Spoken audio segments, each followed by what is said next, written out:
Selamat Hari Keselamatan Makanan Sedunia 2025.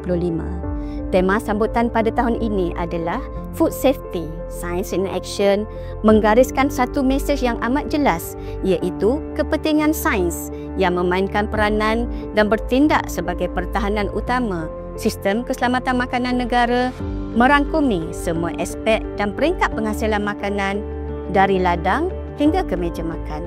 Sebagai peneraju keselamatan makanan negara, Program Keselamatan dan Kualiti Makanan, Kementerian Kesihatan komited dalam memperkukuhkan penggunaan sains bagi membantu rakyat serta pihak industri dalam perkembangan teknologi bagi penghasilan produk makanan, penilaian risiko keselamatan produk makanan dan insiden keselamatan makanan, kawalan keselamatan makanan melalui pelaksanaan analisis terhadap produk makanan serta pendekatan HACCP dalam pemprosesan dan pembangunan dasar dan penggubalan perundangan melalui penilaian risiko dan penyelidikan yang dijalankan.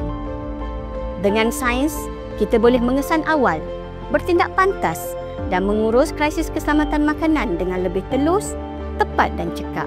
Tentunya melalui data dan bukti saintifik yang sentiasa ditambah baik dan dikemaskini berdasarkan perkembangan semasa.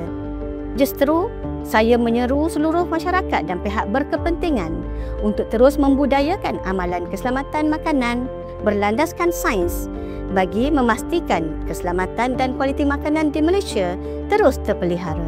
Selamat Hari Keselamatan Makanan Sedunia 2025.